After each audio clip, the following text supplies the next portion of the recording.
do a couple things before I say anything else, so I don't go over the top here. You know, we go out to work. I'm sorry, you go out and work. And the game takes 2 hours, 2.5 hours. But that doesn't count in the fact that in the college world, you have to be there an hour ahead. And then you have to drive there, so that makes 2.5 hours, 3.5 or 4 hours. Then you have to go home.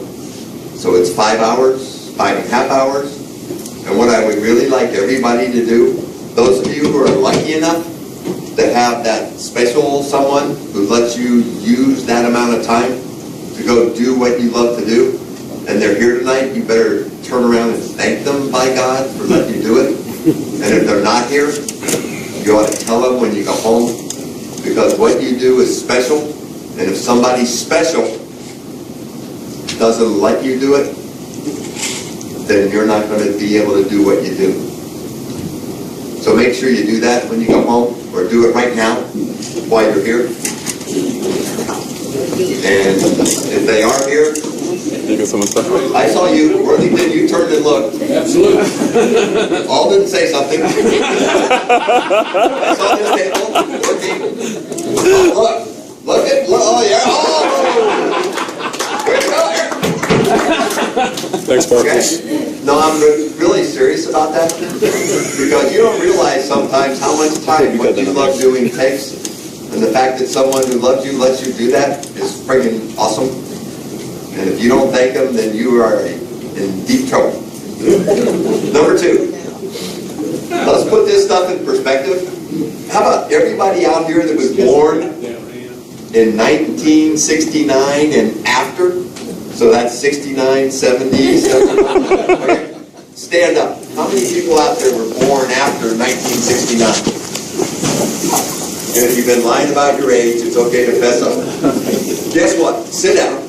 Every one of you people who stood up, someone has been paying me to do some kind of athletic event during your entire life. Now, they've been paying me a hell of a lot. But once upon a time, I remember doing baseball games for $15. But someone's been paying me to do stuff ever since. And I'm not going to sit here and go through a whole list of things like the Academy Awards and thank everybody from, you know, my dog to my brother and mother and all that.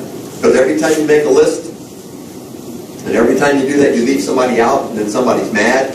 So let's do it this way. I'm going to thank everybody who ever did anything to me, for me, or with me.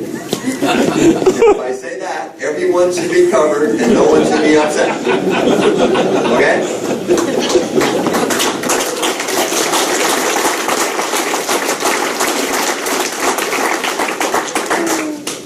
When I said I was going to retire, and there's a difference. I didn't quit. Okay? I chose. It was my decision, and I retired. And everybody said, oh, you're going to regret that. So one day, when I was sitting outside my house, north of Tampa, under the lanai, looking over the hot tub, the swimming pool, the pool deck, the bushes, and looking at the 16th green at TPC Tampa Bay, watching people miss the same damn putts I missed 4 hours ago, I said, do I really regret this? And you know what? Yeah, there are some things I regret. There's a lot of things I don't. But let's talk about the regretting stuff first. I regret the heck out of the fact that I had to buy a zillion uniforms to go do the same damn job. Anyone need a size of jeans? I have some of those old uniforms. $25. I have a pair of size 11 shoes also in my car. But you know, you guys all now, you know, everybody looks real spiffy. We got, you know, you got the nice dark gray slacks. You got a black. I wore black when I started.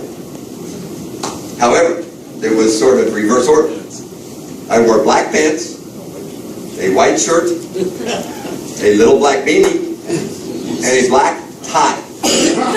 Okay? One of the things I regret is that I did not know at that time about clip-on ties. Because during the first argument, when a dude grabbed me by the tie and damn near choked me to death, I wanted to learn about clip-on ties. In those time period, when we were not so politically correct, arguments were a lot more physical than they are today. But when that dude grabbed my tie and I started, I learned about clip-on ties. I regret not knowing the name, remembering the name of that son of a bitch who grabbed my tie. Because I threw him out. And if I would have remembered his name, I would tell you now. The only names you'll hear during anything here are only people who have an important highlight or story that goes with what I'm talking about, because I already thanked everybody for everything they did for me, with me, or to me. One thing I do not regret is the first time, well, the only time, that I threw out Billy Brown, who was thrown out for the first time ever at his home field, who spun around and told me, "Look at this, because you're never going to see it again." The following week, when John Porter sent me back, all the kids in the dugout were going, and we got along quite well after that. You saw Greg Miller up here? Miller was full of shit. He was not a step and a half out. It was closer than that. And I do not regret that I called him safe. And here comes Billy Brown, who seems to be involved in a lot of my career, running out of the dugout.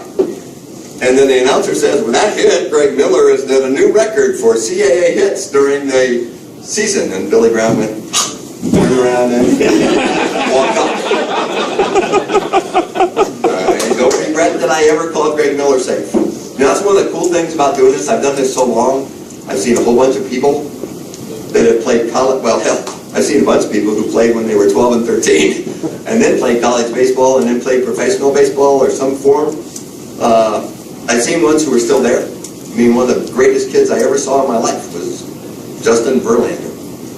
The last regular season game he pitched at George Mason University is like a man pitching against bulls. And Coach Brown, there's Coach Brown again, came out in the 8th inning and said, "Bob, I thought if we got a couple guys on, we might wear them out." My guy says in the 7th inning he was still throwing 94.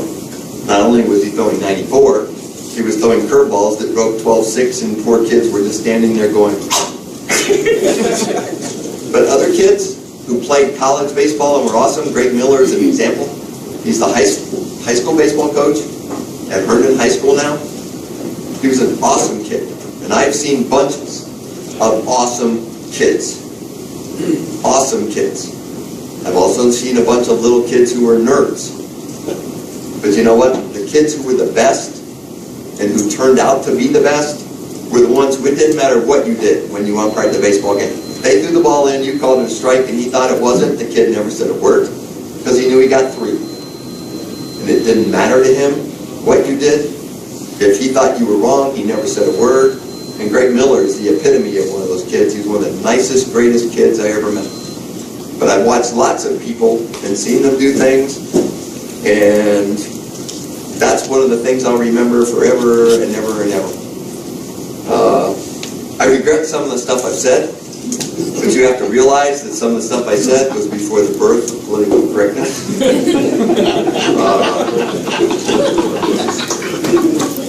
I regret telling the coach that if he wanted to argue about a rule, he ought to pick one he should know.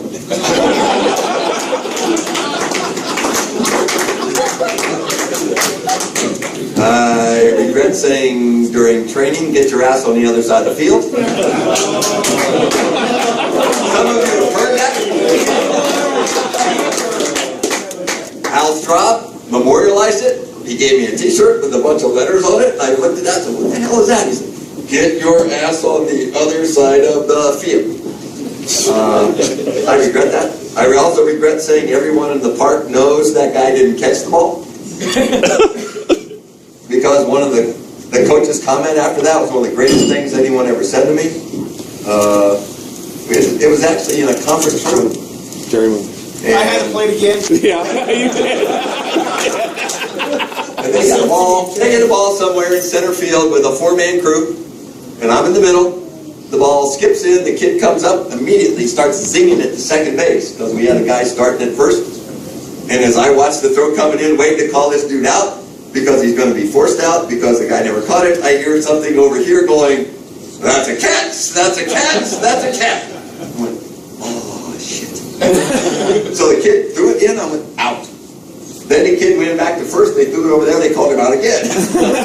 I had two guys standing on first base, and we all get together, and we stand there, and the basic comment was, what the hell did you see that made you call him out? Oh, and then I said, did you see? No, he didn't catch it. No, he didn't catch it. No.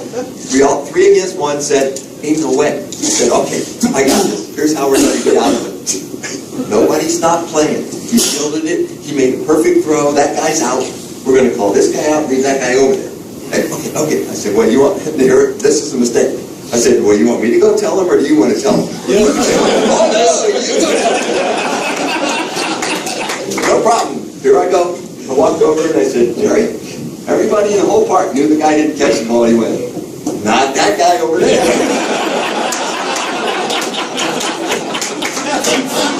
That's it. Good point. Everyone else agrees other than that guy. You know what the cool thing is? I can tell this kind of stuff to you people and everyone in here understands it because it's either happened to you already or it's going to happen to you someday. You all know exactly what I'm talking about. You also all know that what you could say before political correctness came and after political correctness came are two different things. Therefore, one of the things I don't regret ever saying prior to political correctness is, F you, comma, fill in the blank. Because whatever coach or player's name I used, they got the point. Okay?